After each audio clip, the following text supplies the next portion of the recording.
Hi, I'm Chris David, Director of Marketing here at Aspira Health, and today we are joined by Dr. Alexandra Cox, who is the head of the postpartum wellness program here at Aspira Health.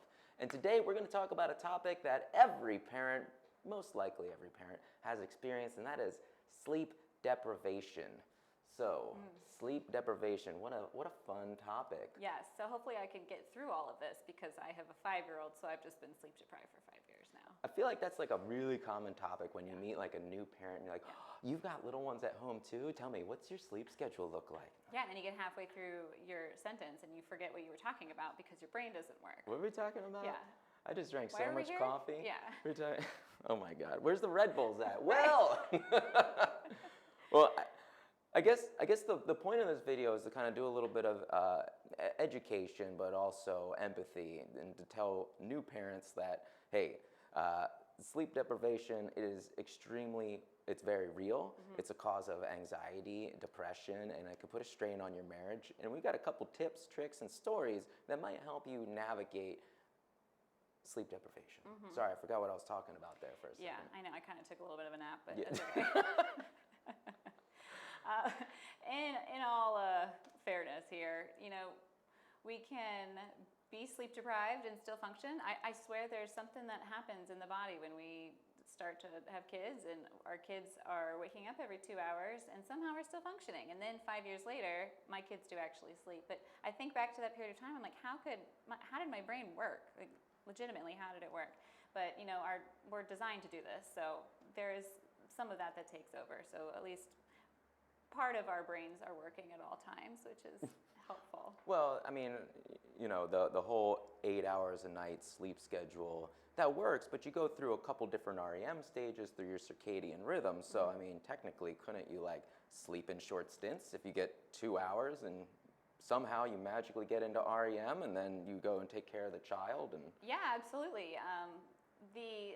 When we fall asleep at nighttime, when we're not waking up every 2 hours, when we fall asleep at nighttime, we fall into a deep sleep right off the bat before we get into that lighter sleep at the end with all of the repeated REM cycles. And the dreaming and whatnot. Yeah, and so that deep sleep is really the restorative sleep.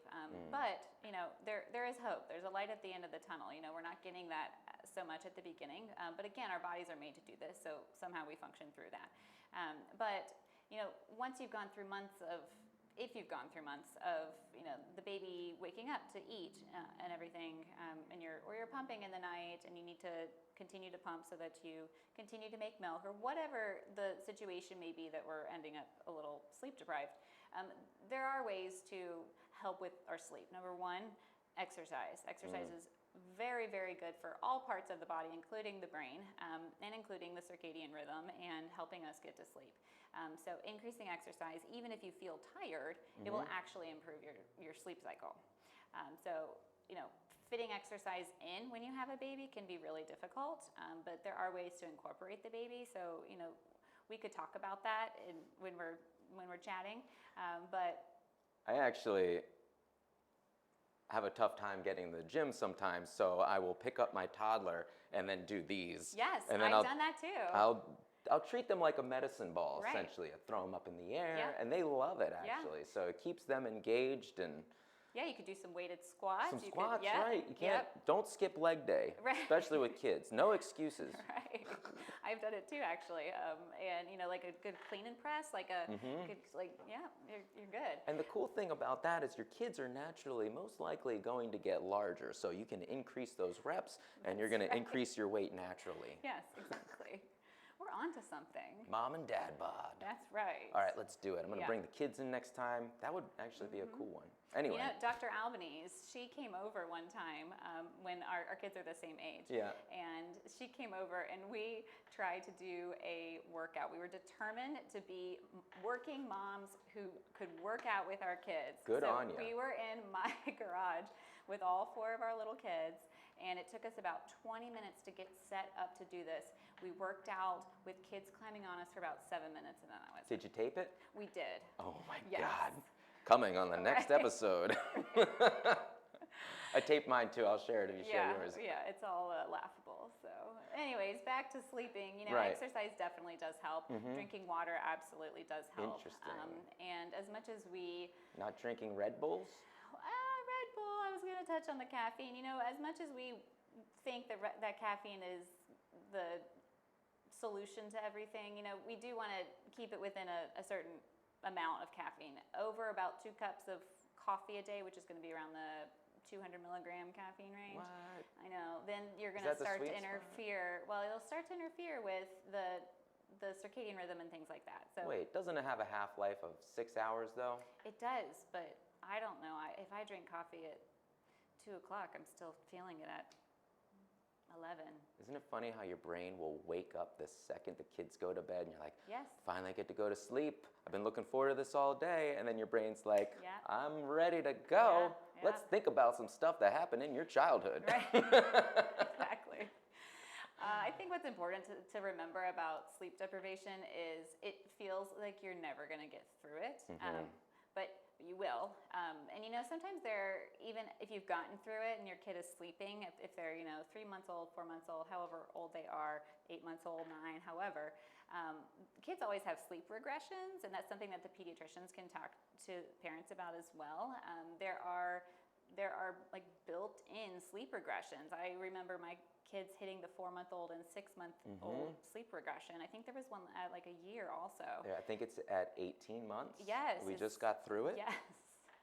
With a few bags under your eyes. What? You can see those? Oh. But that can be particularly difficult because, you've finally gotten to sleep again, and then your kid that you thought that you had trained so well is waking up, and everybody is unhappy and tired again. Those sleep regressions tend to be short. They only last a week or two. So according to the books. Sometimes they can last a little bit longer, but or that's like 5 normal. years or. Well, we threw like the entire book at it, like thinking, oh my God, is she teething? And so we're giving her ibuprofen, and then, well, I've got a couple tips. So here's how we navigated it. At least is went on Amazon and I bought some of those headphones, not the ones with music, but just headphones that are for I don't know, whatever loud situations you may be experiencing. The football games we used to go to. Yeah, Right. yeah, when we used to be cool. Yeah. Yeah, used to be cool.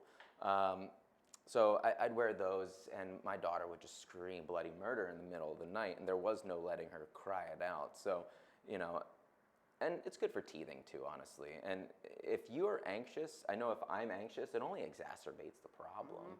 So I'd wear those, and I'd try to find my happy place and sing a song and rock and whatnot. So that was one way. And then the other way was sleeping in shifts. So our 5-year-old and one of the parents would go upstairs into the office. We got a little room up there, and we would spend the night, have a good night's rest. Next night, go down, deal with the sleep regression. So one on, one off type of a deal. Yeah, I think that can be really helpful for a lot of aspects of parenting and partnership. But I think that not resenting your partner is something that has to be kind of done intentionally. Oh, yeah. And that can be one of the ways to do it. So, a lot of times the woman, so whoever had the baby, the one that's breastfeeding, if she's breastfeeding, is sort of ends up taking more of the work of parenting. And then the partner can help as much as they can, but if there is a breastfeeding mother, she can tend to feel like the partner isn't contributing enough. There's just never enough. So I think that really open communication about that can be very important to keeping the relationship strong, so that when you do get into those super hard, tough moments, you can talk about it and can support each other. Obviously, every partnership is a little bit different, and so there's nuance to that. But I think that sleeping in shifts is a great idea. Just find what works for you. I had mentioned that my husband slept in the basement and I slept upstairs just because I couldn't handle it just for my own anxiety. And that worked for us. And it didn't last forever. We figured out a different way to do it. But I think that sleep is so important to our physical health and our mental health. And then our communication with our partners is very important too. So I think finding what works for you in a good balance that is really key to being successful in that. But again, all of this is easier said than done. So, sure. You know, I would say there's no book, but there are plenty of books of just finding the right book and like understanding that the book is not, your life is not going to be exactly like the book. It can be really important. Right. Yeah, and I think like having that open communication and building the foundation and continuing to foster that foundation, if you will reduce that resentment and anxiety, which can also exacerbate some of like the sleep problems you may be experiencing, or like, you know, when trying to take care of an anxious kid. If you're anxious about your relationship and whatnot, again, easier said than done. Yeah. But well, hey, listen, guys, you are not alone if you are not sleeping through the night out there. We hear you, we feel you, and if you have any questions, Dr. Alexandra Cox is here to help and answer and, well, help you out. Yeah. Thanks again for your time Yeah. and talking to me about sleep regression. I'm going to go home. I'm going to take a nap. I'm going to take a nap too. Cool. Yeah. All right. Well, see you guys